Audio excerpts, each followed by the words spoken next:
السلام عليكم ورحمة الله تعالى وبركاته. نحمده ونصلي على رسوله الكريم، أما بعد فأعوذ بالله من الشيطان الرجيم. بسم الله الرحمن الرحيم. قد أفلح المؤمنون الذين هم في صلاتهم خاشعون. صدق الله العظيم. رب اشرح لي صدري ويسر لي أمري واحلل عقدة من لساني يفقهوا قولي. সম্মানিত সুধী, সূরাতুল মুমিনুনের প্রথম 10টি আয়াতের বিশেষ ফজিলত রয়েছে, তাৎপর্য রয়েছে। এই 10টি আয়াতের সংক্ষিপ্ত তাফসীর আমি আপনাদের সামনে পেশ করব ইনশাআল্লাহ বিইذنিল্লাহ। তো সূরাতুল মুমিনুন, আল্লাহ দেখেন মুমিনদের নামে সূরা দিয়েছেন সূরাতুল মুমিনুন, আবার কাফিরদের নামেও একটা সূরা ডেডিকেট করেছেন। সূরাটার নাম কি বলেন তো? সূরাতুল কাফিরুন। আবার মুমিনও না কাফিরও না, মাঝামাঝি আল মুনাফিকুন, তাদের নামে আল্লাহ একটা সূরা দিয়েছেন সূরাতুল মুনাফিকুন। তো এই সূরাটা আমাদেরকে উৎসর্গ করা, আমাদের জন্য ডেডিকেট করা, মুমিনুন নামে এই সূরাটা। এই সূরাটা নাজিলের একটা প্রেক্ষাপট আছে, যেটাকে আরবিতে শানে নুজুল বলে। ওটা বলেই আমি মূল ব্যাখ্যা বা আলোচনার দিকে চলে যাচ্ছি। সম্মানিত সুধী, রাসূলুল্লাহ সাল্লাল্লাহু আলাইহি ওয়াসাল্লামের কাছে আল্লাহ তাআলা যে কোরআন নাজিল করেছেন, এই কোরআন যেটা লেটেস্ট ভার্সন অফ রেভিলেশনের সর্বশেষ ভার্সন, এটা আল্লাহ তাআলা বিষ্ণু ঈসা ইসলামের কাছে নানাভাবে নাজিল করতেন। কোরআন নাজিল হওয়ার অনেকগুলো পদ্ধতি ছিল, সবসময় একইভাবে কোরআন আসতো না। কখনো কখনো কোরআন আসতো মিসলা সলসালাতিল জারাস, আমরা ঘন্টা যখন বাজাই যে বিকট শব্দ হয়, এরকম বিকট আওয়াজে মাঝে মাঝে কোরআন নাজিল হতো। আপনাদের মনে থাকবার কথা, বাংলাদেশে আমরা যখন প্রাইমারি স্কুলে পড়তাম বা হাই স্কুলে পড়তাম, ঘন্টা শেষ হলে, একটা ক্লাস শেষ হলে দফতরি কি করতো বলেন তো? হ্যাঁ, দিত না? মনে পড়ে? পিকচারাইজেশন হচ্ছে? আচ্ছা, প্রচন্ড আওয়াজে ওই বেলের মধ্যে বাড়িয়ে দিত। তখন আমরা বুঝতাম কি একটা ঘন্টা হয়েছে। এক ক্লাস শেষে একটা দিত, 2 ক্লাস শেষে 2টা, ক্লাস যখন সব শেষ তখন অনেকগুলো দিত, তো বুঝতাম যে ছুটি আমাদের। এরকম রিঙ্গিং বেল যদি বাজানো হয়, ঘন্টা বাজানো হয়, এটার যেরকম বিকট শব্দ, এরকম বিকট আওয়াজে মাঝে মাঝে কোরআন নাজিল হতো। রাসূল সাল্লাল্লাহু আলাইহি ওয়াসাল্লাম বলেন, এই প্রসেসে কোরআন রিসিভ করা আমার জন্য বড্ড কষ্টকর ছিল। আমাদের আয়েশা রাদিয়াল্লাহু তাআলা আনহা বলেন, প্রচন্ড শীতের রাতে আমরা কাঁপতাম শীতে, আর বিষ্ণু সাল্লাল্লাহু আলাইহি ওয়াসাল্লাম ঘামতেন। ওয়া ইন্না জাবিনাহু লা ইয়াতাফাসসাদু আরাফান, আমরা শীতে কাঁপতাম, কম্বল জড়িয়ে রাখতাম, আর বিষ্ণু নবীর কপাল বেয়ে ঘাম ঝরতো। সুবহানাল্লাহি ওয়া বিহামদিহি। এভাবে তিনি কষ্ট করে কোরআন রিসিভ করেছেন। এটা একটা পদ্ধতি। আরেকটা পদ্ধতি হচ্ছে মিসলা দাবিয়া সাউতিন নাহাল, মৌমাছির ভন ভন শব্দের মতো কোরআন নাজিল হতো। যখন নাজিল হতো, রাসূল সাল্লাল্লাহু আলাইহি ওয়াসাল্লামের মুখের সামনে, চেহারার সামনে মৌমাছি ভন ভন করলে যেরকম সাউন্ড, এরকম একটা সাউন্ড হতো।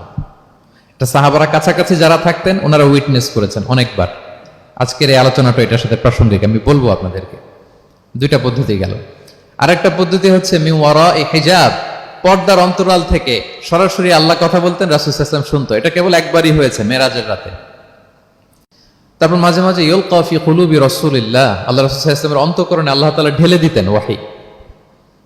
আচ্ছা, আবার কখনো কখনো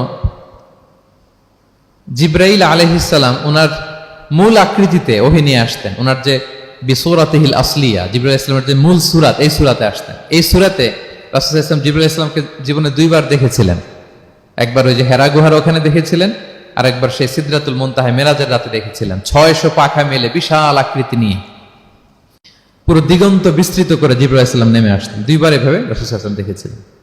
এভাবে কোরআন নাজিল হতো।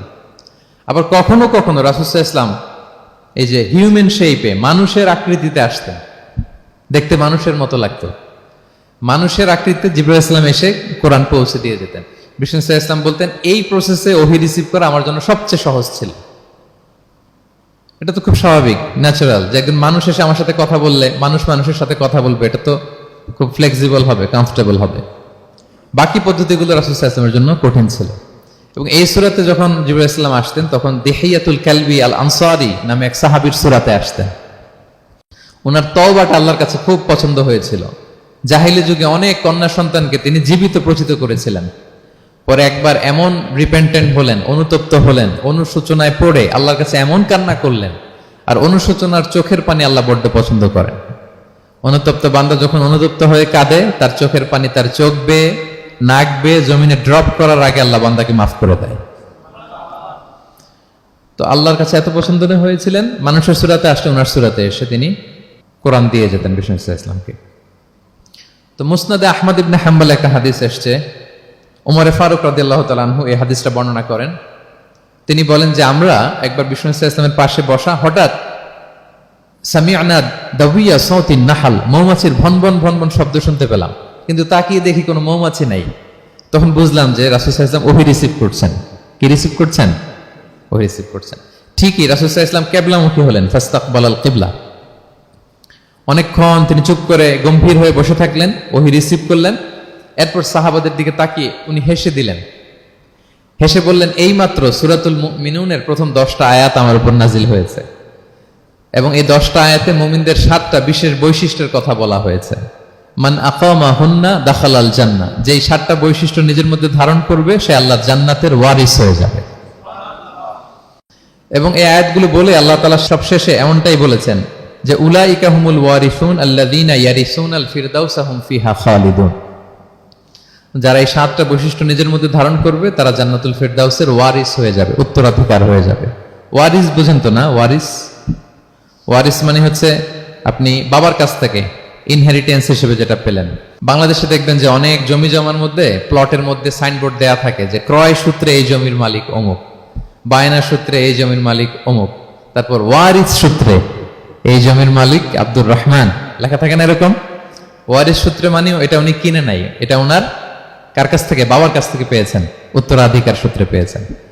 তো দেখেন আল্লাহ তাআলা এই শব্দটাই, লিটারালি এই শব্দটাই ব্যবহার করেছেন যে আল্লাযীনা ইয়ারিসুনাল ফিরদাউসা হুম ফিহা খালিদুন। বিশ্বাসীরা যদি এই 7টা গুণ নিজের মধ্যে ধারণ করে তাহলে বাবার সম্পদে সন্তানের যেমনি ভাগ থাকে সে ওয়ারিস হয়, আমার এই উম্মতেরা, আল্লাহর এই বান্দারা জান্নাতুল ফিরদাউসের ওয়ারিস হয়ে যাবে। তো বলেন আমরা জান্নাতুল ফিরদাউসের ওয়ারিস হতে চাই কি চাই না? চাই, সবাই চাই। হ্যাঁ বলেন বলেন, চাই তো? ইনশাআল্লাহ ইনশাআল্লাহ, আল্লাহুম্মা জাআলনা মিনহুম।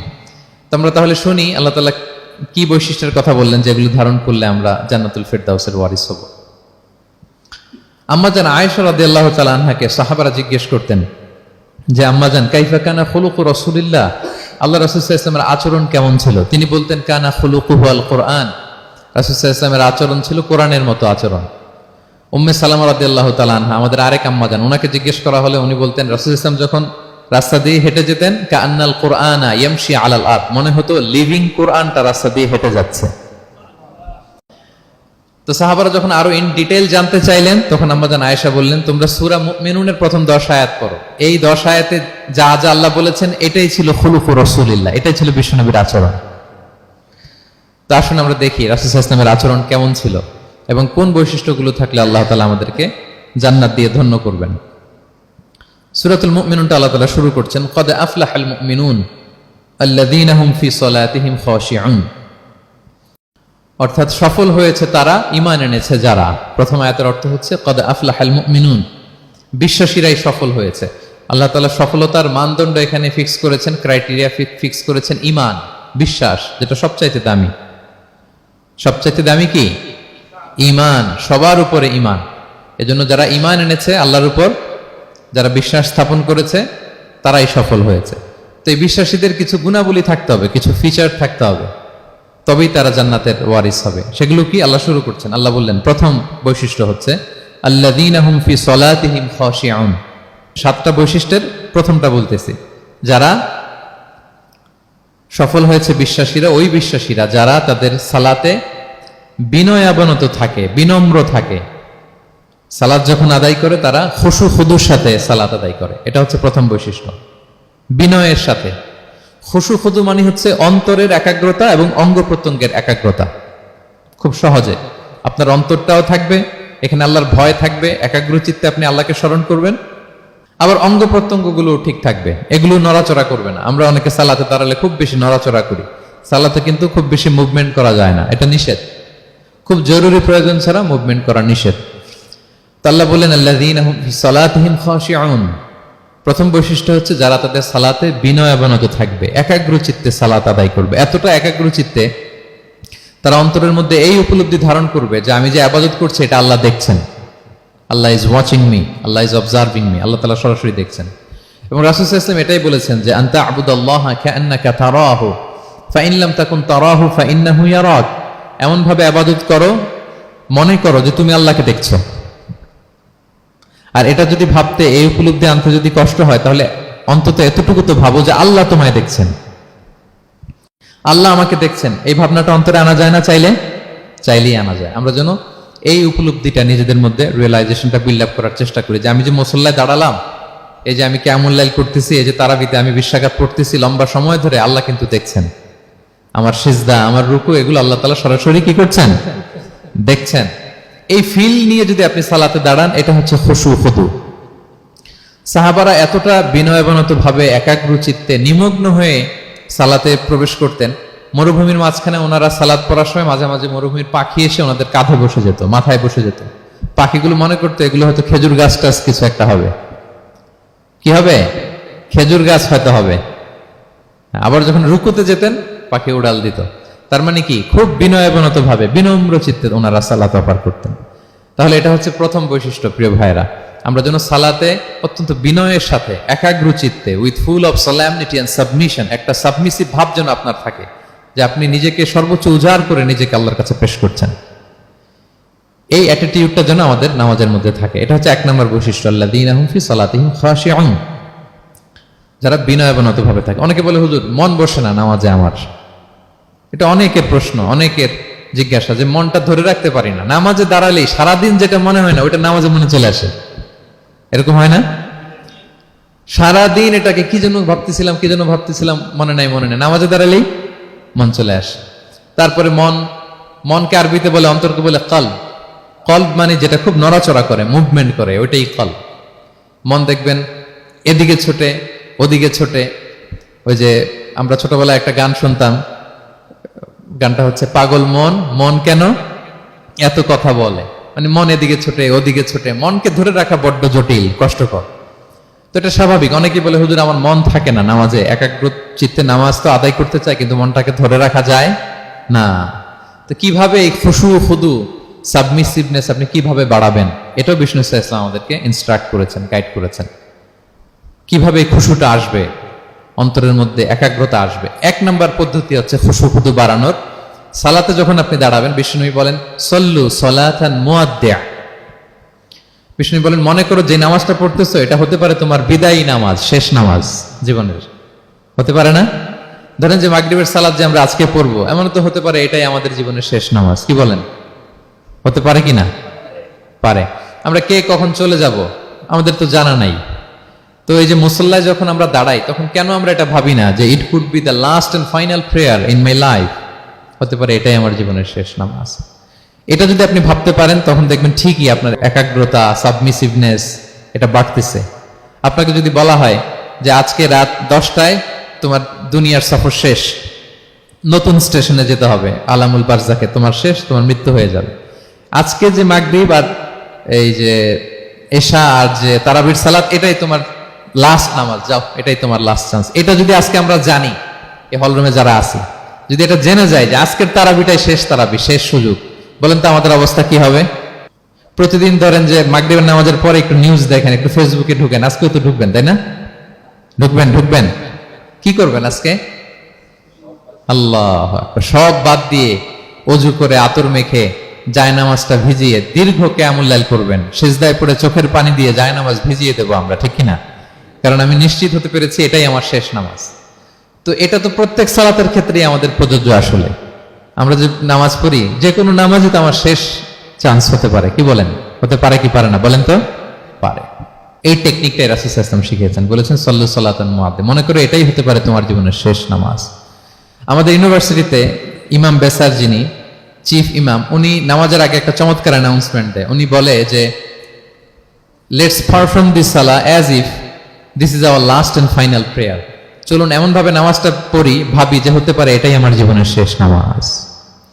তাহলে সম্মানিত, শুধু এই ভাবনাটা নিয়ে যদি আমরা মুসল্লায় দাঁড়াই, দেখবেন যে ওই দিন আপনার মনে দৃশ্যদিক যাবে না, একটা ভয় কাজ করবে যে হায় রে, হতে পারে এটাই আমার লাস্ট চান্স, আর আমার রবকে সিজদা দেওয়ার সুযোগ হয়তো আমি আর পাবো না। তাহলে এখন থেকে আমরা সালাতে যখন দাঁড়াবো, এটা ভাববো যে this could be my last chance in my life. হতে পারে এটাই শেষ চান্স, আমি একাগ্র চিত্তে আমার সালাতটাকে আল্লাহর কাছে উপস্থাপন করি। কি বলেন, পারা যাবে তো ইনশাআল্লাহ? খুশু খুদু বাড়ানোর 1 নম্বর টিপস। খুশু খুদু বাড়ানোর 2 নম্বর টিপস হচ্ছে তাড়াহুড়ো না করা। আমরা অনেকে তাড়াহুড়ো করি, রুকু থেকে হুট করে দাঁড়িয়ে যাই, তারপরে সোজা হয়ে দাঁড়িয়ে না থেকে তাড়াতাড়ি সেজদায় চলে যাই, 2 সেজদার মাঝখানে ধীরস্থির ভাবে বসার কথা আমরা না বসেই 2য় সেজদায় চলে যাই। এই প্রবণতা আমাদের অনেকের আছে না? এটা কিন্তু নিষেধ। তা'দিলুল আরকান, বাকি সব মাযহাবে এটা ফরজ। আপনি তাড়াহুড়ো করলে আপনার নামাজই হবে না। আর আমাদের মাযহাবে, হানাফি মাযহাবে এটা ওয়াজিব। ওয়াজিব তরক করলে সাউ সিজদা দিতে হয়। 2 সেজদার মাঝখানে আপনি সুস্থির হয়ে বসবেন। অনেকে দেখা যায় একটা সেজদা দিয়ে মাথা কোন রকম উঠিয়েই আরেক সেজদায় বসেও নাই ঠিক মতো আরামসে, এরকম আছে না? এটা যদি কেউ করে আমাদের মাযহাব অনুযায়ী তার সৌ সেজদা দিতে হবে। তাহলে এরকম তাড়াহুড়ো করা যাবে? আর এখন থেকে তো কি করবেন বলেন? ধীরস্থির ভাবে নামাজ পড়বো। No rushing, no rushing in salah, no hastiness in salah. নামাজে রাশ করা যাবে না, রিল্যাক্সের সাথে আমরা নামাজ পড়বো, ধীরস্থির ভাবে নামাজ পড়বো। রুকু সেজদাগুলো খুব চমৎকার ভাবে আদায় করবো। রাসূল সাল্লাল্লাহু আলাইহি ওয়াসাল্লামের রুকু যে দিতেন, ওনার পিঠটা এত স্ট্রেট ফরওয়ার্ড হতো, সাহাবারা বলতেন লাউ ইস্তাকাররা আলাইহিল মা লাসাব্বা আলাইহিল মা আলাস্তাকাররা। পানি ভর্তি 1 গ্লাস পানি যদি রাসূল সাল্লাল্লাহু আলাইহি ওয়াসাল্লামের রুকু দেওয়া পিঠের উপর রেখে দেওয়া হয়, পানিটাও পড়বে না, গ্লাসটাও ভাঙবে না। তার মানে এত স্ট্রেট ফরওয়ার্ড পিঠ ছিল। আবার রাসূল সাল্লাল্লাহু আলাইহি ওয়াসাল্লাম বলতেন আসওয়াউন নাসি সারিকাতান মান ইয়াসরিকু ফিস সালাহ। তিনি বললেন সবচাইতে বড় চোর যে নামাজে চুরি করে। সাহাবারা বললেন ওয়া কাইফা ইয়াসরিকু মিন সালাতিহি ইয়া রাসূলুল্লাহ, নামাজে আবার কিভাবে চুরি করে? রাসূল সাল্লাল্লাহু আলাইহি ওয়াসাল্লাম বললেন লা ইউতিম্মু রুকুআহা ওয়া সুজুদাহা, রুকু সেজদাগুলো সুন্দর করে আদায় করে না, সেই নামাজ চোর। তা আমরা যেন রুকু সেজদাগুলোকে খুব সুন্দরভাবে ধীরস্থির ভাবে যেন আমরা আদায় করি, আমরা যেন তাড়াহুড়ো না করি। রাসূল সাল্লাল্লাহু আলাইহি ওয়াসাল্লাম একবার মসজিদে নববীতে বসা এক সাহাবী এসে নামাজ পড়ে রাসূল সাল্লাল্লাহু আলাইহি ওয়াসাল্লামকে সালাম দিলেন। রাসূল সাল্লাল্লাহু আলাইহি ওয়াসাল্লামের সালামের উত্তর দিয়ে বলেন ইরজিআ ফাসাল্লি ফাইন্নাকা লাম তুসাল্লি, যাও তুমি আবার নামাজটা পড়ে আসো, তোমার নামাজ হয়নি। সাহাবী যে আবার নামাজ পড়ে আবার আসলেন, রাসূল সাল্লাল্লাহু আলাইহি ওয়াসাল্লাম আবার বললেন সাল্লি ফাইন্নাকা লাম তুসাল্লি, নামাজ পড়ে আসো, হয়নি। আবার গেলেন, আসলেন, আবার বললেন তুমি নামাজটা পড়ে আসো, হয়নি। এবার তো বেচারা কেঁদে দিয়ে বলে ইয়া রাসূলুল্লাহ লা উহসিনু মিন যালিক, এর চেয়ে ভালো পারি না আমি, আপনি আমাকে শিখিয়ে দেন। রাসূল সাল্লাল্লাহু আলাইহি ওয়াসাল্লাম তখন বললেন যখন নামাজে দাঁড়াবা ফাতিহা পড়বা আর একটা সূরা মেলাবা, ধীরস্থির ভাবে দাঁড়াবা। যখন রুকুতে যাবা হাত্তা তাতমাইন্না রাকিআন, ধীরস্থির ভাবে রুকু করবা। তুমি তাড়াহুড়ো করেছো, রুকু থেকে যখন সোজা হয়ে দাঁড়াবা ধীরস্থির ভাবে দাঁড়াবা, নাকি তাড়াহুড়ো করবেন? ধীরস্থির ভাবে দাঁড়াবেন, কয়েক সেকেন্ড দাঁড়াবেন, তাসবিহ পড়বেন, এরপরে সিজদায় যাবেন। যখন সিজদায় যাবা হাত্তা তাতমাইন্না সাজিদান, রিল্যাক্স। সালাতের মধ্যে কিভাবে থাকতে হবে? উইথ রিল্যাক্সেশন, রিল্যাক্সের সাথে তুমি সেজদা দিবা। 2 সেজদার মাঝখানে বসে আবার রিল্যাক্স, আবার তুমি ধীরস্থির ভাবে বসবা। এইভাবে পুরো সালাতটা প্রত্যেকটা রাকাত তুমি এভাবে আদায় করবে। তার মানে সালাতে তাড়াহুড়ো করতে বিষ্ণু ইসলাম নিষেধ করেছেন। এমনকি অনেক সময় আমরা রুকু পাবো না বলে দৌড়ে যে সালাতে অংশগ্রহণ করি, এটাও নিষেধ করেছেন। আমরা অনেক সময় এরকম করি না? মাগরিবের নামাজে রুজু করতেছি, ইমাম সাহেব ওয়াদ-দুহা ওয়াল-লাইলি ইযা সাজা, এই সূরাটা তো মুখস্থ, তো টের পাচ্ছি যে আমি এখন মুখ ধুইতেছি আর সূরা দোহা তো শেষ হয়ে যাবে, কোন রকম ওযু করে দৌড়ে যে অংশগ্রহণ করে যাতে রাকাতটা পায়, এটা নিষেধ করেছেন বিষ্ণু ইসলাম। এটা করবেন না। আপনি ধীরস্থির ভাবে ওযু করবেন, ধীরস্থির ভাবে যাবেন, তাড়াহুড়ো করবেন না। আপনি কার সামনে যাচ্ছেন? মালিকুল আমলাক, রাজা ধীরাজ, আরশের অধিপতি। আপনি তাড়াহুড়ো করে গেলে তো আপনি হাঁপাতে হাঁপাতে অস্থির হয়ে যাবেন, ব্রেথ ইন ব্রেথ আউট করতে করতে। ধীরস্থির ভাবে যাবেন, অংশগ্রহণ করবেন। রাসূল সাল্লাল্লাহু আলাইহি ওয়াসাল্লাম বলেন ইদা উকিমাতিস সালাতু ফালা তা'তুহা তাসআউন, নামাজ শুরু হয়ে গেলে দৌড়ে দৌড়ে যে অংশগ্রহণ করবে না। আলাইকুম বিসাকিনা, ধীরস্থির ভাবে যে অংশগ্রহণ করবে। ফামা আদরাকতুম ফাসাল্লু, ধীরস্থির ভাবে যে যতটুকু পাও অতটুকুই পড়ো। ওমা ফাতাকুম ফাআতিমু, যেটা ছুটে যায় নিজে পরে দাঁড়িয়ে আদায় করে নাও। সুবহানাল্লাহি ওয়া বিহামদিহি, কত সহজ করে দিয়েছেন। তাহলে সালাতে তাড়াহুড়ো করা যাবে? প্রিয় ভাইরা বলেন তো, তাড়াহুড়ো করা যাবে আর আজকে থেকে? না, আমরা তাড়াহুড়ো করবো না, আমরা ধীরস্থির ভাবে যে সালাতে অংশগ্রহণ করবো, তাহলে আপনার খুশু খুদু বাড়বে। 2টা টিপস গেল। 3 নাম্বার হচ্ছে জামাতে সালাত আদায় করতে হবে, তাহলে আপনার একাগ্রতা বাড়বে। সলাতুল জামাআতি তাফদুলু সলাতাল ফাযি বি27 দারাজা, একাকী নামাজ পড়লে যে সওয়াব, জামাতে পড়লে 27 গুণ বেশি সওয়াব। জামাতে পড়বেন। রাসূল সাল্লাল্লাহু আলাইহি ওয়াসাল্লাম সবসময় জামাতে সালাত পড়তেন। ইন্তেকালের আগেও এই সালাতের ব্যাপারে তিনি আমাদেরকে ওসিয়ত করেছেন, বলেছেন আসসালাতু আসসালাত ওয়া মা মালাকাত আইমানুকুম। ইন্তেকালের আগ মুহূর্ত এখনই রুহু কবজ হবে। এর আগে উনি কি বলেছেন? সালাত, উম্মতেরা সালাত, নামাজ, নামাজ যেন নষ্ট না হয়। উমর ফারুক রাদিয়াল্লাহু তাআলা আনহুর সময়ে একজন অগ্নি উপাসক ছিল, তার নাম আবু লুলু আল মাজুসি। উনি মুগীরা ইবনে শুবা রাদিয়াল্লাহু তাআলা আনহু নামে এক সাহাবীর দাস ছিলেন, মুকাতাব দাস। কন্ট্রাক্ট ছিল যে এত টাকা দিলে তাকে আজাদ করা হবে। তো এই অগ্নি উপাসক মাজুসি এসে ওমর ফারুককে বলে, খলিফাতুল মুসলিমিন, আমার মালিক সাহাবী মুগীরা আমার কাছে প্রতিদিন অনেক টাকা চার্জ করে। উনি বললেন, তাই নাকি? কত চার্জ করে? বলে যে এত চার্জ করে। তো বলতেছে, আচ্ছা তুমি তাহলে কি কাজ করো, কি কাজ জানো? বলে যে আমি খঞ্জর বানাতে জানি, ছুরি, ছোট ছুরি আর কি। বলতেছে, ওরে আল্লাহ, যারা খঞ্জর বানাতে জানে তারা তো অনেক টাকা মেক করে, সেই হিসাবে তো মুগীরা বেশি চার্জ করে না, অল্পই চার্জ করছে। সে ইনসাফপূর্ণ চার্জই করেছে। কিন্তু এই আবু লুলু আল মাজুসির এই কথাটা পছন্দ হয় না, সে রাগান্বিত হয়ে গেল, হয়ে বলে, ওমর, সবার ক্ষেত্রে তুমি নরম আর আমাকে তুমি কঠিন নিয়ম শেখাও না, দাঁড়াও তোমাকে আমি দেখাচ্ছি। মনে মনে বলতেছে এটা। রেগে মেগে সে বাড়িতে এসে আজকে একটা খঞ্জর বানাইছে, দুই মুখ খঞ্জর, ওয়া মাকবাদাতুহু ফি ওয়াসাতি, এটার হ্যান্ডেলটা মিডলে, এদিকেও মাথা ওদিকেও মাথা, এটার ধার করে প্রতিদিন বিষ মাখায় এটাতে। আর মনে মনে বলে, ওমর দাঁড়াও তোমাকে আজকে আমি দেখাবো। তো ওমর ফারুককে আল্লাহ তাআলা স্বপ্নে দেখিয়েছেন যে একটা লাল মোরগ ওনাকে 3টা ঠোকর মেরেছে। উনি সাহাবাদের কাছে বলেছেন যে আমি স্বপ্নে দেখেছি একটা লাল মোরগ আমাকে 3টা ঠোকর মেরেছে। তো সে খঞ্জরকে ধার দিয়ে একদিন ফজরের নামাজে, ওয়াকানু ইউসাল্লুনা বিগালাস, ওনারা খুব অন্ধকার থাকতে ফজরের নামাজ পড়তো। সে বুরনুস, এক ধরনের জুব্বা যেটার মাথা আছে, ওটা পরে হুডির মতো আর কি, হুডি চেনেন তো না, হুডির মতো একটা জুব্বা পরে সে অন্ধকারে, সে তো আসলে অমুসলিম, সাহাবাদের সাথে পিছনে দাঁড়াইছে নামাজের ভান করার জন্য, আর এই খঞ্জরটা নিয়ে গেছে সাথে। ওমর ফারুক ফজরের সালাত শুরু করলেন, প্রথম রাকাত শেষ করলেন, দ্বিতীয় রাকাতের জন্য যখন দাঁড়াইছেন তখনই সে প্ল্যান মাফিক খঞ্জর বের করে ওমর ফারুকের পেটের মধ্যে 3বার স্টেবিং করলেন, আঘাত করলেন। করার সাথে সাথে ওমর ফারুক উল্টে পড়ে গেলেন আর বললেন, কাতালানি আল কালব, কোন এক কুকুর আমাকে আঘাত করেছে। তো সাহাবার ওমর ফারুককে ধরলেন, আর এই অগ্নি উপাসক এই খঞ্জর নিয়ে কাতারের মাঝখান দিয়ে দুই দিকে খঞ্জর চালাতে চালাতে যাচ্ছিলেন। যে সাহাবাই ধরে সেই আঘাতপ্রাপ্ত হয়ে ওখানে 7 থেকে 10 জন স্পট ডেথ, জায়গায় মারা গেছে। পরে এক সাহাবী নিজের জামা খুলে তার গায়ে ছুঁড়ে মারছে, তখন সে ওইটাতে পেঁচিয়ে পড়ে গেছে। যখন বুঝে গেছে যে আমাকে ধরে ফেলবে, সে সুইসাইড করে ফেলছে, নিজেকে নিজে মেরে ফেলছে। তো ওমর ফারুক তো বেহুশ, ওনাকে নিয়ে যাওয়া হলো, পিছন থেকে একজন নামাজের ইমামতি করলেন। তো ওমর ফারুক রাদিয়াল্লাহু তাআলা আনহু হুশ ফিরে পেলেন। হুশ ফিরে পাওয়ার পরে দিনের বেলা যখন হুশ আসলো ওনার, সবাই চারদিকে বসা যে হায় হায় আমাদের আমিরুল মুমিনিনের কি জানি কি হয়। হুশ ফিরার পরে ওনার মুখের প্রথম কথাটা ছিল আসাল্লান নাস, মানে আমার নেতৃত্বে যে ফজরের সালাতটা শুরু হয়েছিল এটা কি ঠিকঠাক শেষ হয়েছিল? সুবহানাল্লাহ পড়বেন না? আচ্ছা বলেন তো, এই মুহূর্তে আমরা কি করতাম? ওনাকে যে স্টেবিং করছে, চিকিৎসক এসে দুধ দেয়, দুধ পেট দিয়ে বেরিয়ে যায়, নাবিজ দেয়, নাবিজ বের হয়ে যায়, মানে উনি ইন্তেকাল করবেন, এটা বোঝাই যাচ্ছে। এমন কঠিন পরিস্থিতিতে আমরা যদি হসপিটালে হুশ ফিরে পেতাম, আমরা কি বলতাম বলেন দেখি? কে কি বলতেন?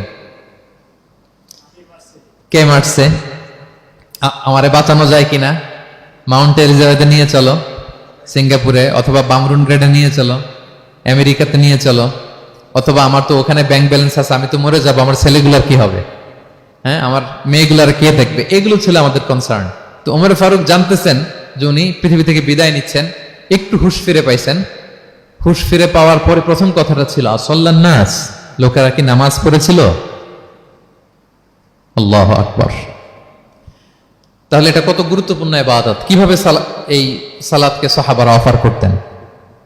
তো খুশু খুদুর সাথে যদি আমরা সালাত অফার করতে চাই, আমাদেরকে জামাতে পড়তে হবে। একাকি পড়লে দেখবেন মনে দিকে যায়, ওদিকে যায়, কয় রাকাত পড়ছি ভুলে যাই, এরকম হয় না? একাকি পড়তে গেলে এটা করা যাবে না, জামাতে পড়তে হবে। সালাতে কি কি বলতেছেন এগুলোর অর্থ বুঝে যদি সালাত অফার করেন, তাইলে আপনার সালাতে মনোযোগ থাকবে। সুবহান রাব্বিয়াল আলা, সুবহান রাব্বিয়াল আযীম, এর অর্থ কি? সূরা ফাতিহা যে প্রতিদিন পড়ি, কি সুন্দর প্রার্থনা সূচক বাক্য, এর অর্থ কি? আল্লাহ সকল প্রশংসা তোমার, আল্লাহ তুমি দয়াময় মেহেরবান, আল্লাহ তুমি বিচার দিবসের মালিক, যেদিন তোমার আরশের ছায়া ছাড়া কোনো ছায়া থাকবে না। নবীদের যে পথে চালিয়েছে ওই পথে আমাদেরকে চালাও, যারা ভ্রান্ত হয়েছে, যারা তোমার ক্রোধের শিকার হয়েছে ওই পথে আমাদেরকে চালিও না। কি চমৎকার চমৎকার কথামালা দিয়ে আমরা এই দোয়াগুলো পড়ি। আমরা অর্থ বুঝি না বলে আমাদের হৃদয়েও টাচ করে না, ঠিক কিনা?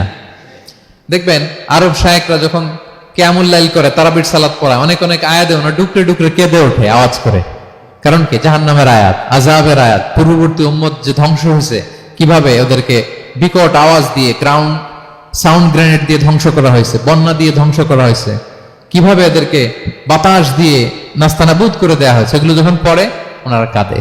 আযাবের আয়াত আসলে কাঁদে, জান্নাতের আয়াত আসলে সাবলীল কণ্ঠে তেলাওয়াত চালিয়ে যায়। এর কারণ কি বলেন? অর্থ বোঝে। তা আমরা যেন সালাতে অর্থ বুঝে সালাত অফার করার চেষ্টা করি। পাশাপাশি সালাতের সুন্নাহগুলো যেন আমরা পড়ি। সালাতের যে সুন্নাহ আছে, সুনানুস সালাহ, এগুলো যেন আমরা পড়ি, মনোযোগ আরো বাড়বে। সানাগুলো পড়বেন, ফাতিহা শেষে আওয়াজ করে আমিন বলবেন, অথবা ফিসফিসি কণ্ঠে আমিন বলবেন। বিষ্ণু ইসলাম বলেন, ইদা আম্মান আল ইমামু ফাআমিনু, ইমাম আমিন বললে তোমরাও আমিন বলো, কারণ এই মাত্র একটা দোয়া করা হয়েছে। সূরা ফাতিহাটা কি? একটা দোয়া। ইদা ওয়াফাকা তা'মিনুকুম তা'মিনাল মালাইকাতি গুফিরা লাহু মা তাকাদ্দামা মিন যামবিহি ওয়া মা তাআখার। রাসূল সাল্লাল্লাহু আলাইহি ওয়াসাল্লাম বলেছেন, ইমাম যখন আমিন বলে তোমরাও তখন আমিন বলো, কারণ তোমরা যখন আমিন বলো ফেরেশতারাও আমিন বলে। আর তোমাদের আমিন আর ফেরেশতাদের আমিন যখন একসাথে হয়ে যায়, তোমাদের পূর্বের সব গুনাহ আল্লাহ মাফ করে দেয়। এটা আমিন বলা সুন্নাহ, বলবেন। নামাজ বাঁধার পরে সুন্নাত নামাজে, নফল নামাজে সানাগুলো পড়বেন। কত চমৎকার অর্থবোধক সানা আছে। আমরা তো শুধু সুবহানাকাল্লাহুম্মা বিহামদিকা ওয়া তাবারাকা ইসমুকা ওয়া তাআলা জাদ্দুকা শুধু এটাই পড়ি। রাসূল সাল্লাল্লাহু আলাইহি ওয়াসাল্লাম তাকবীরে তাহরিমে বাঁধার পরে অনেক চমৎকার চমৎকার দোয়া পড়তেন। ইন্না সলাতি ওয়া নুসুকি ওয়া মাহইয়ায়া ওয়া মামাতি লিল্লাহি রাব্বিল আলামিন। আমার সালাত, আমার ইবাদত, আমার জীবন মরণ সবটাই কার জন্য? এই দোয়াটা পড়তেন শুরুতেই। তারপর পড়তেন ওয়াজ্জাহতু ওয়াজহিয়া লিল্লাযী ফাতারাস সামাওয়াতি ওয়াল আরদা হানিফা ওয়া মা আনা মিনাল মুশরিকিন। আমার সবকিছুকে আমি এক সত্তার দিকে ফেরালাম, একনিষ্ঠ হয়ে, আর আমি মুশরিক নই, আমি আল্লাহর দিকে একনিষ্ঠ হলাম। এই দোয়াগুলো পড়তেন। আল্লাহুম্মা বাঈদ বাইনি ওয়া বাইনা খাতায়ায়া কামা বাআদতা বাইনাল মাশরিকি ওয়াল মাগরিব। আল্লাহুম্মা নাক্কিনি মিন খাতায়ায়া কামা ইউনাক্কা আস-সাওবুল আবয়াদু মিনাদ দানাস। আল্লাহুম্মা ইগসিল খাতায়ায়া বিল মাই ওয়াস সালজি ওয়াল বারাদ। এগুলো সানা, এগুলো যে সানা আমরা জানিই না। সানা মানে হচ্ছে প্রশংসাসূচক কথা। আমরা শুধু সুবহানাকাল্লাহুম্মা বিহামদিকা এতটুকুই পড়ি। রাসূল ইসলাম বলতেন, আল্লাহ আমার আর আমার গুনার মাঝে এতটুকু দূরত্ব করে দাও, পূর্ব থেকে পশ্চিম যত দূর, আমার আর আমার গুনার বোঝার মাঝে এতটুকু দূরত্ব তুমি করে দাও। সাদা কাপড় যেমনি ধুয়ে ফকফকা করা হয়, আল্লাহ আমাকে তুমি গুনামুক্ত করে এরকম ফকফকা সাদা বানিয়ে দাও, শুভ্র বানিয়ে দাও। আল্লাহ আমাকে তুমি বরফ দিয়ে, ঠান্ডা পানি দিয়ে, তুষারপাত দিয়ে ধুয়ে আমার গুনাহগুলো তুমি পরিষ্কার করে আমাকে তুমি নিষ্পাপ করে দাও। এগুলো বলে এরপরে আলহামদুলিল্লাহ রাব্বিল আলামিন সূরা ফাতিহা শুরু করতেন। সালাম ফিরানোর আগে বিষ্ণু সাল্লাল্লাহু আলাইহি ওয়াসাল্লাম দোয়া মাসুর পড়তেন। কত চমৎকার মাসুর দোয়া আছে। আবার বিষ্ণু বলতেন, লা ইউসাল্লিমান্না আহাদুকুম হাত্তা ইয়াতাআওয়াযা আন আরবা মিন আযাবিল কবর, মিন আযাবি জাহান্নাম, মিন ফিতনাতিল মাহইয়া ওয়াল মামাত ওয়া মিন ফিতনাতিল মাসিহিদ দাজ্জাল। আমার কোন উম্মত যেন সালাম ফিরানোর আগে এই চারটা জিনিস থেকে পানাহ চাওয়া ছাড়া যেন সালাম না ফিরায়। একটা কি? আল্লাহ তুমি জাহান্নামের আযাব থেকে বাঁচাও, আল্লাহ তুমি কবরের আযাব থেকে বাঁচাও, আল্লাহ জীবন মরণের ফিতনা থেকে বাঁচাও, আল্লাহ তুমি দাজ্জালের ফিতনা থেকে বাঁচাও। পড়ে না আমিন? তো এত এঙ্গেজমেন্ট যদি আপনার নামাজে থাকে, আপনার মন এদিক সেদিক যাবে? হ্যাঁ, আপনি অর্থ খেয়াল করতেছেন, আযাবের আয়াত আসলে আপনি অশ্রুসিক্ত হচ্ছেন, আপনি দোয়ায়ে মাসুর পড়ছেন, আপনি সানা পড়ছেন, আপনি দীর্ঘ সময় কিয়ামুল লাইল করতেছেন, আপনার মনে এদিক সেদিক ছুটবে? বলেন তো ছুটবে না।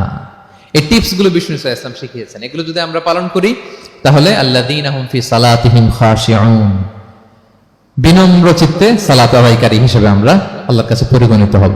তাহলে প্রথম নাম্বার শর্তটা বুঝতে পারছেন কিভাবে সালাত আদায় করতে হবে? হ্যাঁ, বলেন তো একজন, কি করতে হবে? কিভাবে সালাত?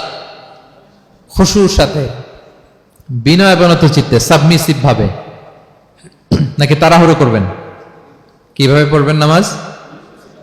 ধীরে সুস্থে, উইথ রিল্যাক্স। 2 নম্বর আল্লাহ বলেন ওয়াল্লাযীনা হুম আনিল লাগবি মুআরিদুন। 1 নম্বরে তো তারা নামাজে যখন দাঁড়ায় ধীর স্থির ভাবে খুশুর সাথে পড়ে। 2 নম্বর হচ্ছে তারা অনর্থক কাজ থেকে বিরত থাকে। অনর্থক কথা, কাজ এগুলো মুমিনরা বলে না, এগুলো তো জড়ায় না। মিনিংলেস কোনো কাজের সাথে বিশ্বাসীদের কোনো সম্পর্ক। অর্থবোধক কাজ, ভালো কাজ, কল্যাণমূলক কাজ, সামাজিক কাজ, মানবতার কল্যাণে যে কাজগুলো আছে এগুলোর সাথে তারা জড়ায়। বিষ্ণু ইসলাম বলেছেন, মিন হুসনি ইসলামিল মারই তারকুহু মা লা ইয়ানি। ব্যক্তির ইসলামের সৌন্দর্য হচ্ছে যে ব্যক্তি এমন কোনো কাজ করবে না যেটার কোনো মিনিং নাই। মিনিংলেস কাজ থেকে সে বেঁচে থাকবে। মুহাদ্দিসিনে ইকরাম এই হাদিসটাকে বলে রুবউদ্দিন। মানে দিন দিন ইসলামকে যদি 4 ভাগ করেন, এই 4 ভাগের 1 ভাগের কথা এই হাদিসের মধ্যে চলে আসছে। সেটা কি? যে বিশ্বাসীরা কোনো অনর্থক কাজে জড়ায় না নিজেদেরকে। অনর্থক কাজ, কথাবার্তা, অপ্রয়োজনীয় আড্ডা, অপ্রয়োজনীয় খুশগল্প, অন্যকে নিয়ে সমালোচনা, অন্যের গীবত, শেকায়াত, ওর এই সমস্যা, ওর এই সমস্যা, চায়ের আড্ডাতে আমরা এরকম সমালোচনার ঝড় তুলি, ঠিক কিনা বলেন? ঠিক কিনা? এটা করা যাবে না। আপনি জান্নাতেরও ওয়ারিস হবেন, আবার চা মুখে নিয়ে আপনি শেকায়াত করবেন, গীবত করবেন, দুইটা একসাথে যাবে না। তাহলে বিশ্বাসীরা কোনো অনর্থক কাজে জড়ায় না, মিনিংলেস কাজে জড়ায় না। তারা ভালো কাজে, কল্যাণের কাজে জড়ায়। মিনিংলেস কোনো কথাও বলে না, কারণ তারা জানে মা ইয়ালফিযু মিন কাউলিন ইল্লা লাদাইহি রাকীবুন আতীদ। আমরা যা বলি, মুখ নিঃসৃত যা বের হয়, এটাকে লিখে রাখার জন্য একদল ফেরেশতা আছে, রাকীব পর্যবেক্ষণকারী, আতীদ একেবারে প্রহরীর মতো আছে। বললেই টুকে নেয়, বললেই টুকে নেয় সব। সূরা ইয়াসিন আল্লাহ বলেন ওয়া কুল্লা শাইইন আহসাইনাহু ফি ইমামিন মুবিন। আমি ইমামুম মুবিন নামক এক দালিলিক রেজিস্ট্রি খাতায় সবকিছু তুলে রাখছি, সব পাই টু পাই আপনি পাবেন। আপনি অবাক হবেন, মালি হাযাল কিতাবি লা ইউগাদিরু সাগীরাতান ওয়ালা কাবীরাতান ইল্লা আহসাহা। এটা কেমন আমলনামা, ছোট্ট ভালো কাজ করেছে ওইটাও আছে, ছোট্ট খারাপ করেছে ওইটাও আছে। অবাক হবেন আপনি, সব আল্লাহ তাআলা সেখানে তুলে রাখবেন। তো বিশ্বাসীরা কোনো অনর্থক কথা কাজের সাথে জড়ায় না, এজন্য কারণ তারা জানে এগুলো সব রেকর্ডেড, সব রেকর্ডেড। আপনার কোনো কাজ যদি রেকর্ড করা হয় এবং বলা হয় যে এটা গণমানুষের কাছে উপস্থাপন করা হবে, আপনি কি করবেন তখন বলেন তো? খুব সতর্ক হয়ে চলবেন, সতর্ক হয়ে বলবেন। হ্যাঁ, এই যে আমরা যে এই ক্যামেরা থাকলে যেভাবে কথা বলি, সবসময় কি এইভাবে বলি না? আমরা যখন নিজেদের ঘরোয়া আড্ডায় বসে আমরা কত কথা বলে ফেলি, ইনফরমাল অনেক কথা বলি, যেগুলো ক্যামেরা থাকলে বলি না, কারণ এটা ফরমাল, এটা কোটি মানুষের কাছে যাবে, সবাই শুনবে, সবাই জানবে, এজন্য আমরা সাবধান হয়ে কথা বলি। কি বলেন? তো এই যে এই ক্যামেরা কিন্তু অদৃশ্য ক্যামেরা চারদিকে আমাদের, ইমামুম মুবিন নামক অদৃশ্য ক্যামেরা দিয়ে সব রেকর্ড করা হচ্ছে। রেকর্ড করে দিচ্ছেন কে? পাই টু পাই হিসাব চাওয়া হবে। আল্লাহর সুপ্রিম কোর্টের কাঠগড়ায় সব হিসাব চাইবেন আল্লাহ তাআলা, আপনি যে দেখবেন। তো বিশ্বাসীরা এই সেন্সটা মাথায় রাখে, সব যেহেতু রেকর্ডেড, যা মনে চায় মুখ দিয়ে বলা যাবে, যা মনে চায় করা যাবে না। এজন্য অহেতুক কথাবার্তা, অহেতুক সমালোচনা, অহেতুক গসিপিং, অহেতুক কমেন্টস এগুলো করব না। এখন সোশ্যাল মিডিয়ার যুগে দেখবেন যে কমেন্টসের বন্যা বয়ে যায়, যার যেটা মনে চায়, কারণ ধরার কেউ নাই, দেখার কেউ নাই, বলার কেউ নাই, যা মনে চায় লিখতে থাকে।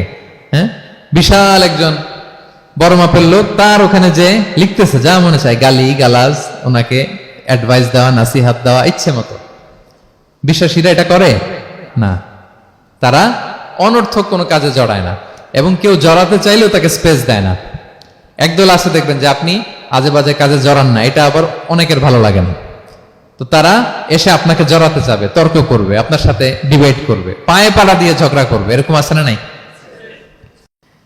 আপনার কমেন্ট বক্সে এসে দেখবেন যে গালি দিবে, হ্যাঁ, ট্যাগিং করবে, পোক করবে, মানে আপনাকে অস্থির বানাতে চাইবে। আপনি কি করবেন? আপনিও আরেকটা গালি দিয়ে দিবেন কমেন্টসে, আপনারও তো স্বাধীনতা আছে নাকি? আপনিও দিবেন গালি, কি করবেন? সালাম দিবেন। কি দিবেন? ওয়া ইযা খাতাবাহুমুল জাহিলুনা ক্বালু সালামা। সূরা ফুরকানে আল্লাহ বলেছেন যে মূর্খরা যখন অনর্থক তর্ক করতে আসতে চায়, বিশ্বাসীরা তাদের সাথে ওই ফাঁদে তারা পা দেয় না, তারা কি করে? সালাম দিয়ে কেটে পড়ে। তাহলে পায়ে পাড়া দিয়ে যদি কেউ এখন থেকে ঝগড়া করতে চায় আমাদের সাথে, আমরা কি করব? সালাম দিয়ে ওখান থেকে কেটে পড়ব। তাহলে বিশ্বাসীদের 2 নম্বর বৈশিষ্ট্য, ওয়াল্লাযীনা হুম আনিল লাগবি মুরিদুন, বিশ্বাসীরা অনর্থক কাজে জড়ায় না। 3 নম্বর হচ্ছে ওয়াল্লাযীনা হুম লিযাকাতি ফাইলুন, বিশ্বাসীরা তাদেরকে যদি আল্লাহ তাআলা ধন সম্পদ দিয়ে সমৃদ্ধশালী করে, তারা যাকাত দেয়। কি দেয়? আপনারা যাকাত দেন তো নাকি? দেখে তো মনে হচ্ছে সবাই ব্যবসায়ী, হ্যাঁ, চেহারা দেখে মনে হচ্ছে মাশাআল্লাহ অনেক সম্পদের মালিক। যাকাত দিতে হবে। আমরা যে যাকাত দেই, এটাকে আমরা করুণা করি? বলেন তো না। যাকাত হচ্ছে গরিবের হক। ওয়াফি আমওয়ালিহিম হাক্কুন লিসাইলি ওয়াল মাহরুম, আল্লাহ বলে ধনীদের সম্পদে গরিবদের অধিকার আছে। তা আপনি যখন কারো অধিকার দিলেন, আপনি কি তার প্রতি করুণা করলেন? হ্যাঁ, অধিকার কি করুণা? বলেন তো না, আপনার সম্পদে গরিবের অধিকার। আপনি করুণা করেন নাই, বরং আপনার থেকে জাকাত নিয়ে ওই গরিব আপনাকে করুণা করে গেছে। কারণ জাকাত নেয়া তার জন্য আবশ্যক না, আপনার দেয়া আবশ্যক। ও যদি বলে আমি জাকাত নিব না, তো আপনি কারে দিবেন? ও জাকাত গ্রহণ করে আপনাকে বাঁচালো। তাহলে credit goes to them, thanks goes to them. ইসলাম চায় এই যে অর্থনৈতিক তারল্য, এটা সমাজে সবার কাছে থাক। এক পাশে গাছতলা, আরেক পাশে পাঁচতলা, এরকম বিভাজন ইসলাম চায় না। ইসলাম চায় সবার হাতে টাকা পয়সা থাক। কাইলা ইয়াকুনা দুলাতান বাইনাল আগনিয়াই মিনকুম, টাকা পয়সা যেন শুধু ধনীদের মধ্যে সার্কুলেট না হয়, সবার কাছে যেন যায়। এজন্য আল্লাহ বলেন তোমাদের সম্পদে গরিবের অধিকার আছে। এটা করুণা না, এটা অধিকার। আর যদি এই ফরজ ইবাদত আপনি আদায় না করেন, আল্লাহ বলেন কঠিন শাস্তি তোমাদের জন্য অপেক্ষা করছে। আল্লাযীনা ইয়াকনিজুনা আয-যাহাবা ওয়াল ফিদ্দাতা ওয়া লা ইউনফিকুনহা ফি সাবিলিল্লাহ ফাবাশশিরহুম বিআযাবিন আলীম। স্বর্ণ জমায়, রূপা জমায়, ব্যাংক ব্যালেন্স, যাকাত দেয় না, তাদের জন্য কঠিন আযাব, কঠিন আযাবের সুসংবাদ দিয়েছেন আল্লাহ। দুঃসংবাদ না, সুসংবাদ। মানে হেয় করে, তুচ্ছ করে আল্লাহ তাআলা বলেছেন। ছেলে ইংরেজি পরীক্ষায় ফেল করছে, মা বলে ফেল করছে না, পড়াশোনা তো নাই, তোমার বাবা আসুক, এমন মাইট দিবে, মাইট দিলে মজা টের পাবা। আচ্ছা বলেন তো, মাইট দিলে কি মজা লাগে না ব্যথা লাগে? কিন্তু মা কি বলছে? মজা টের পাবা। মানে ওরে তুচ্ছ করে, তাচ্ছিল্য করে বলছে, মায়ের তীব্রতা বোঝানোর জন্য বলছে যে এমন মাইট দিবে, টের পাবা, দাঁড়াও, তোমার বাবা আসুক আজকে ঘরে। আল্লাহ ওইটাই বললেন। এই সম্পদগুলোকে লোহার খুন্তি বানিয়ে জাহান্নামের আগুনে পোড়ানো হবে। 3 জায়গায় ছাকা দেওয়া হবে। তুকুয়া বিহা জিবাহুহুম, কপালে, পাজরে, পিঠে। আর বলা হবে হাযা মা কানাসতুম, এগুলো তুমি জমায় রাখছিলা, দাও নাই মানুষকে। Bank balance, FDR, fixed deposit, price bond, এটা সেটা দাও নাই তুমি। আর হাদিসে এসেছে সোজা আন আকরা, টেকো সাপ হবে, মোস্ট ভেনোমাস স্নেক। সাপের মাথায় কিন্তু চুল গজায়, জানেন? সাপের মাথায় পশম আছে, কিন্তু যেই সাপের যেটা বেশি বিষাক্ত, এটার মাথায় পশমও থাকে না বিষের কারণে। এরকম সাপ ওই সম্পদগুলো সাপ হয়ে ছোবল মারবে আর বলবে আনা মালুক, আমি তোমার প্রাইস বন্ড, আমি তোমার ব্যাংক ব্যালেন্স, আমাকে খাওয়ার জন্য তো রাখছিল, আজকে উপভোগ করো। আল্লাহু আকবার। আল্লাহ আমাদেরকে হেফাজত করুক। সো যাদের সম্পদ আছে আমরা যেন জাকাত দেই, হিসেব করে করে যেন দেই। আপনাদের স্ত্রীদের যাদের অর্নামেন্টস, জুয়েলারি আছে, তারা যেন তাদের সম্পদের জাকাত দেয়। 25 গ্রাম যদি সোনা থাকে বা 595 গ্রাম যদি রূপা থাকে, অথবা এই পরিমাণ সম্পদ থাকে, ভাবিরাও জাকাত দিতে হবে। এটা ইন্ডিভিজুয়াল ইবাদত। আপনার জাকাত আপনার, ভাবির জাকাত ভাবির। আপনি চাইলে টাকা দিয়ে হেল্প করতে পারেন, কিন্তু ওনারও হিসাব করতে হবে এবং এটা কম্পালসারি, দিতেই হবে, দিতেই হবে। তাহলে ওয়াল্লাযীনা হুম লিয-যাকাতি ফাঈলুন, 4 নাম্বার হচ্ছে তারা যাকাত দেয়। 5 নাম্বার 6 নাম্বার আল্লাহ এক আয়াতে বলে ফেলেছেন, ওয়াল্লাযীনা হুম লিআমানাতিহিম ওয়া আহদিহিম রাউন, বিশ্বাসীরা আমানতের হেফাজত করে আর কথা দিলে কথা রাখে। 5 নাম্বার হচ্ছে আমানতের খেয়ানত করে না বিশ্বাসীরা, কারণ আমানতের খেয়ানত করে এটা মুনাফিকের আলামত। ইযা তুমিনা খানা, বিষ্ণু বললেন মুনাফিকদের বৈশিষ্ট্য হচ্ছে ওদের কাছে আমানত রাখলে ওটা আর পাওয়া যায় না পরে।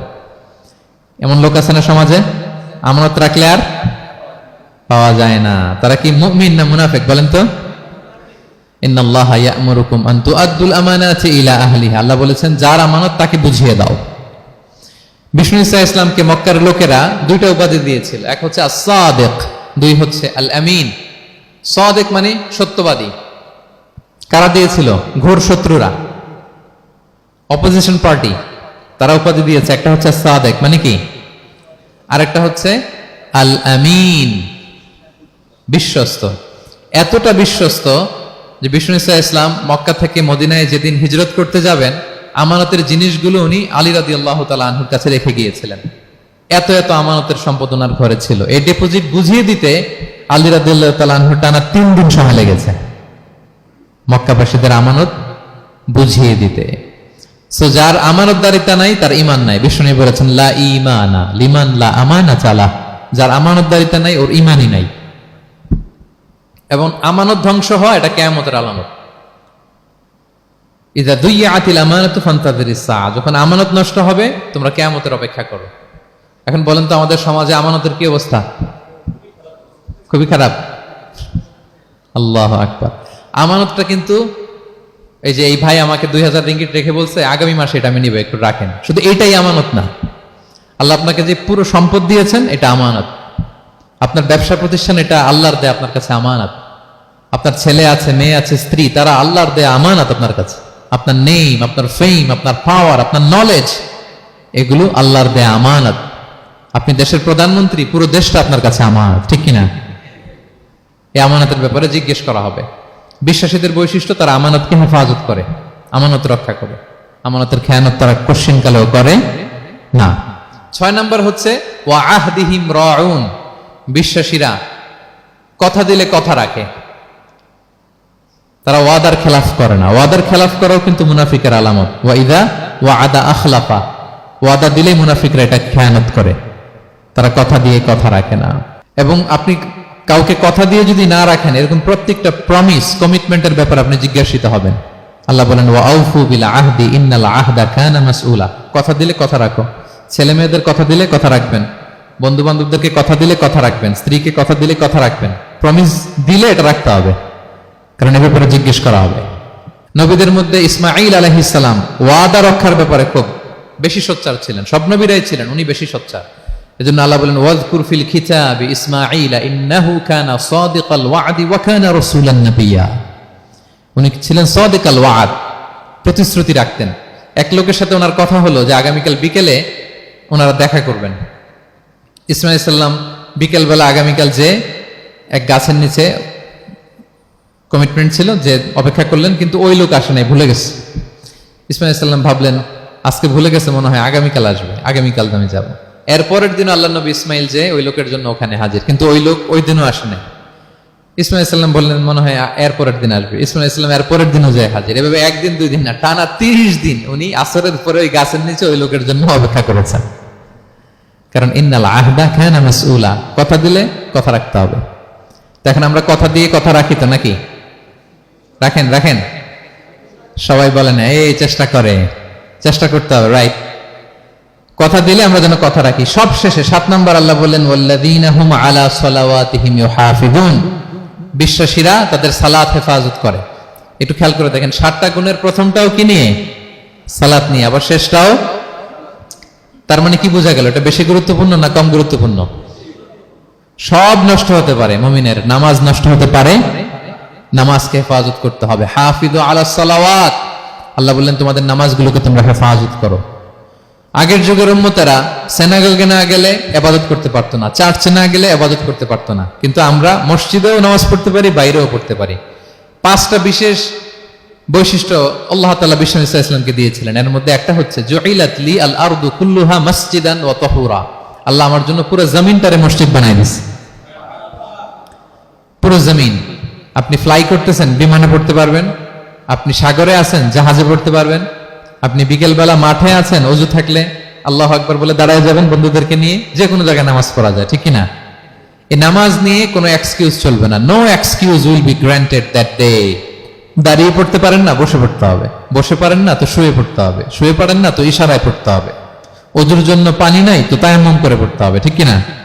হাফিজু আলাস সালাওয়াত, সালাতের ব্যাপারে সচেষ্ট হও, কারণ এটা প্রথম হিসেব চাইবেন আল্লাহ। আল্লাহ বলেন আউয়ালু মা ইউহাসাবু বিহিল আবদু ইয়াউমাল কিয়ামাতি আস-সালাহ, কিয়ামতের সর্বপ্রথম হিসেব হবে নামাজের। আওয়াজ করে বলেন কিসের? ফা ইন সালুহাত সালুহা সাইরু আমালি, নামাজের হিসেব যদি সহজ হয় সব সহজ, আর নামাজের হিসেব যদি গন্ডগোল হয় পুরো আমল নামায় গন্ডগোল লেগে যাবে। প্রিয় ভাইরা, তাই আমরা যেন সালাতের ব্যাপারে যত্নবান হই, আমরা যেন খুশু খুজুর সাথে সালাত পড়ি, আমরা যেন অনর্থক কথাবার্তা কাজ থেকে যেন বেঁচে থাকি। আল্লাহ যাদেরকে আমাদেরকে সম্পদ দান করেছেন, আমরা যেন ফরজ যাকাতটুকু আদায় করি। আমরা যেন আমানতের ব্যাপারে সাবধান হই, সচেতন হই, আমানতকে যেন রক্ষা করি। আমরা যেন কথা দিলে কথা রাখি, এবং যে কোনো মূল্যে আমরা যেন সালাতকে হেফাজত করি। আমাদের সব মিস হতে পারে। কাজকে আমরা বলবো যে নামাজ আছে, নামাজকে বলা যাবে না আমার কাজ আছে, ঠিক কিনা বলেন? আওয়াজ করে বলেন ঠিক কিনা? কাজকে কি বলবো আমরা? নাকি নামাজকে বলবেন আমার একটু কাজ আছে? না, আমরা যেন সালাতের ব্যাপারে যত্নশীল হই, সচেতন হই। এই যে 7টা গুণের কথা বললাম, যারা এটার উপর আমল করবে, যারা এটা নিজের মধ্যে ধারণ করবে, আল্লাহ বলেন উলাইকা হুমুল ওয়ারিসুন, এরা ওয়ারিস। আল্লাযীনা ইয়ারিসুনাল ফিরদাউসা হুম ফিহা খালিদুন, তারা জান্নাতুল ফিরদাউসের ওয়ারিস হয়ে যাবে। আমরা যেন এই ভালো গুণগুলো, এই বৈশিষ্ট্যগুলো, এই ফিচার্সগুলো যেন নিজেদের মধ্যে আত্মস্থ করতে পারি, এবং জান্নাতুল ফিরদাউসের ওয়ারিস যেন আমরা হতে পারি। আল্লাহ তাআলা আমাদের সবাইকে কথাগুলো বোঝার ও আমল করার তৌফিক দান করুক। হাযা মা ইনদি ওয়াল ইলমু ইনদাল্লাহি আলাইহি তাওয়াক্কালতু ওয়া ইলাইহি উনীব। আসসালামু আলাইকুম ওয়া রাহমাতুল্লাহি তাআলা ওয়া বারাকাতুহু।